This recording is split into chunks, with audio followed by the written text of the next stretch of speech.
À lui seul, l'habitat est responsable de plus de 20% des émissions de gaz à effet de serre. En effet, nos maisons fuient de partout, essentiellement par les toits, les murs et la VMC. Le Grenelle affiche une volonté de faire du bâtiment le chantier numéro 1 dans la lutte contre le changement climatique. Aussi, la norme BBC s'appliquera dès 2013 à toute nouvelle construction et à tous les bâtiments tertiaires et publics dès janvier 2011. Alors, un bâtiment basse consommation, qu'est-ce que c'est? C'est un bâtiment étanche, bien isolé, bien orienté et bien ventilé. Ainsi, il ne consomme pas plus de 50 kWh par mètre carré et par an, soit 5 fois moins que les constructions actuelles. Le pays de Saint-Malo a souhaité sensibiliser les élus locaux et les professionnels de son territoire à cet enjeu en lui consacrant les 3e assises de l'éco-construction.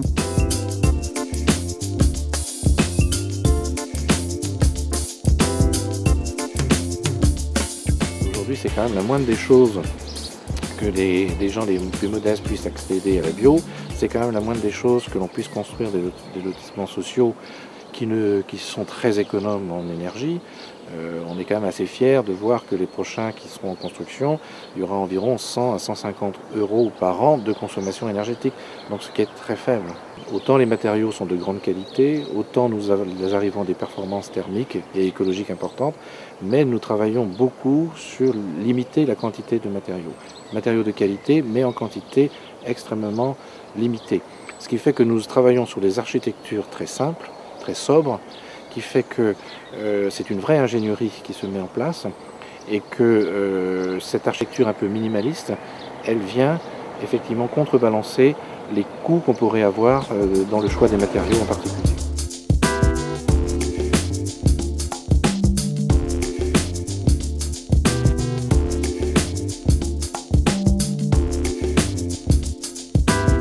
C'est une opération qui est réalisée par Habitation Familiale, qui est maître d'ouvrage et coopérative HLM située déjà à Rennes. Donc cette opération a été réalisée en partenariat avec la commune de Langouette qui réalise les aménagements extérieurs, et nous on réalise une opération de 12 maisons en accession aidée et de 6 logements locatifs sociaux qui sont vendus à un bailleur social situé à Saint-Malo qui est Émeraude Habitation. Donc ce projet s'est inscrit dans une démarche et un niveau de performance défini par un cahier des charges qu'on appelle le cahier des charges ADOU, qui a été mis en place par la communauté de communes, donc axé principalement sur les performances énergétiques et l'emploi de matériaux sains. Cette opération a une autre particularité, c'est qu'il y a une intervention des compagnons bâtisseurs sur cette opération avec les 12 acquéreurs qui se sont engagés dans l'achat de la maison à participer à la construction d'un ouvrage sur cette opération qui sont les celliers et les murets extérieurs. Donc par rapport à l'aspect technique des bâtiments, ils ont tous été faits de la même manière. Donc c'est-à-dire qu'on a choisi une entreprise qui est l'entreprise Briero, qui s'est occupée de faire les murs à ossature bois, les menuiseries extérieures ainsi que la couverture pour gérer toute l'étanchéité à l'air, qui est qu'un intervenant à gérer l'étanchéité à l'air. Ça s'est concrétisé par des tests d'étanchéité à l'air qui ont été très positifs. En termes d'isolation, c'est de la ouette de cellulose, donc 170 mm, qui reprend en fait l'épaisseur du panneau bois. Ensuite, on a un pare-pluie, donc ce qui permet à la maison d'être étanche à la pluie. On a une fibre de bois compressée qu'on appelle le Pavatex. À l'intérieur, on a un contreventement qui est aussi une fibre de bois compressée qu'on appelle AGPAN. En ce qui concerne les menuiseries, donc au sud, on a des menuiseries en double vitrage qui permettent l'apport solaire. Et à l'étage, sur les façades exposées est et nord, on a des menuiseries en triple vitrage. En ce qui concerne le mode de chauffage, donc c'est un mode de chauffage unique qui est le poêle à granulés, qui permet de chauffer toute la maison par inertie. Les balcons sont désolidarisés du collectif pour éviter tout ce qui est pont thermique et pont phonique, donc tous les impacts.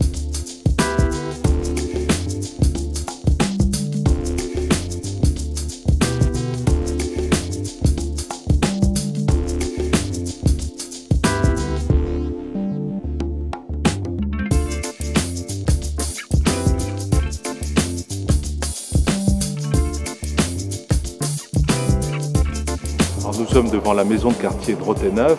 C'est la toute dernière maison de quartier que la commune, que la ville de Saint-Malo va mettre à disposition de la population. Le coût du bâtiment est de 1,3 million d'euros. C'est un coût important, certes, mais ce qui est important aussi, c'est de maîtriser les coûts de fonctionnement de ces bâtiments, puisque cela se répète tous les ans pendant 10 ans, 15 ans, 20 ans. Nous avons voulu construire un bâtiment à haute performance énergétique, qu'on appelle bâtiment basse consommation. Alors un bâtiment à basse consommation, c'est un bâtiment qui ne consomme pas plus de 50 kWh par an et par mètre carré.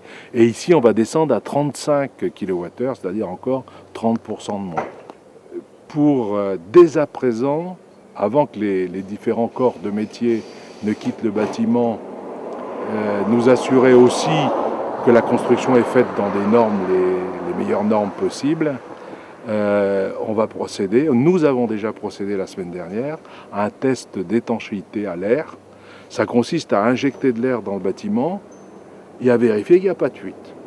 On sait que c'est extrêmement compliqué de construire un bâtiment sans fuite, et c'est évidemment par ces fuites que s'en va aussi la chaleur.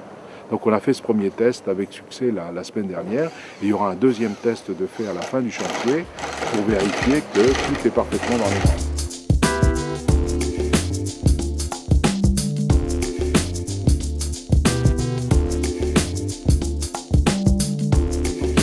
De tests d'étanchéité à l'air. Le premier, c'est le test de recherche de fuite qu'on réalise avant la pose du parement final. L'objectif, c'est de repérer les entrées d'air parasites pour les colmater avant de poser le parement. Et le test final, c'est un test réalisé par un opérateur autorisé par le ministère du Développement durable, où là, on a un peu moins de travail de colmatage, on se contente des bouches de ventilation. Et l'objectif, c'est de sortir un débit de fuite d'air qui soit inférieur à 0,60 m3 par heure par mètre carré.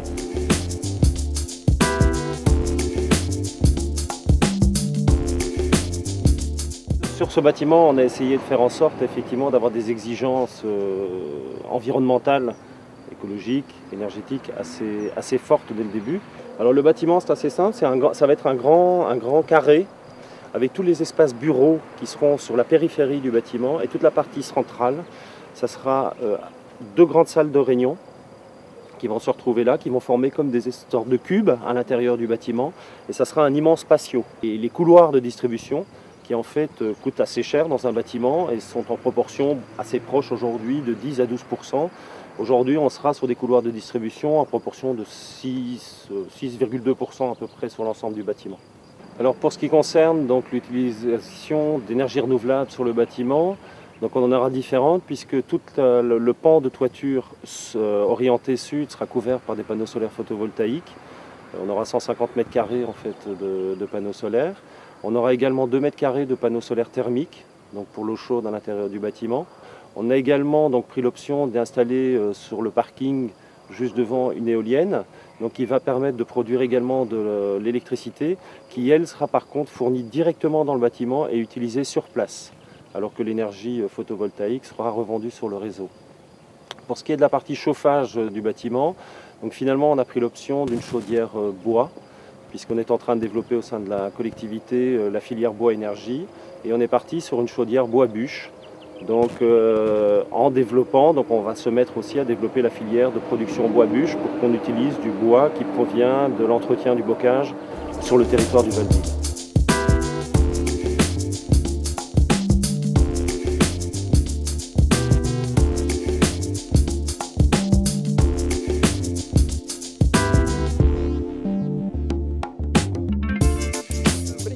Qui désire mettre en place une chaufferie bois pour alimenter ses bâtiments publics par exemple, peut dans un premier temps solliciter l'association elle pour la définition de son projet. En quel bâtiment est-ce qu'il serait intéressant de chauffer au bois, est-ce que c'est une bonne opportunité économique? Ça, nous avons les ressources en interne pour faire une pré-étude. Une fois le projet, on va dire l'avant-projet validé, la commune pourra solliciter un bureau d'études pour faire toute l'analyse technico-économique et puis étudier sur son territoire les partenariats possibles pour l'approvisionnement en combustible. car il y a deux types de projets. Un projet porté par une collectivité qui désire s'approvisionner à l'échelle régionale, auquel cas il existe beaucoup de fournisseurs industriels qui peuvent fournir du bois à l'échelle régionale, ou alors elle désire s'approvisionner en bois dans des proportions autour de quelques dizaines, voire quelques centaines de tonnes. À ce moment-là, il peut être envisagé de fédérer par exemple des propriétaires de la ressource au niveau local, des agriculteurs, pour approvisionner cette chaufferie bois, quoi. Donc dans ce cas-là, il y a aussi des structures locales, associatives ou coopératives qui peuvent être mises en place ou qui existent dans les territoires voisins et qu'il s'agit de solliciter, quoi.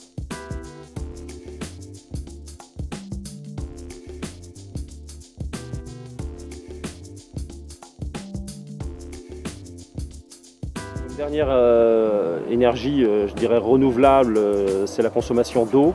Donc on y implante aussi donc, un système de récupération d'eau de pluie qui permettra d'alimenter les sanitaires à l'intérieur du bâtiment, donc pour une moindre consommation d'eau du réseau.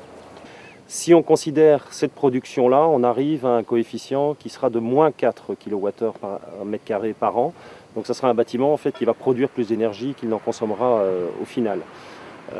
Pour arriver à une performance sur ce type de bâtiment, on a aujourd'hui un bâtiment dont les coûts en fait, restent tout à fait corrects puisqu'on est en dessous de la moyenne départementale du coût au mètre carré. On est sur le prix d'un bâtiment approximativement de 1 400 € du mètre carré pour ce bâtiment. Des journées comme aujourd'hui permettent de s'apercevoir qu'on avance tous ensemble, mais dans le même sens, seulement sans le savoir parfois. Alors finalement, tout le monde avait de bonnes idées et qu'on avait d'une part du mal à les canaliser, à les orienter et à en ressortir quelque chose. C'est-à-dire que quelque part, on est plein de générosité, mais à un moment ou à un autre, ce qui nous manque, c'est la réflexion globale pour agir. Et le pays s'est attaché à ça, présenter une stratégie, mais sans que ce soit une fin en soi, c'est-à-dire que c'est simplement vers où on veut aller, vers où on veut tendre, et vers où on veut tendre avec vous et avec les professionnels.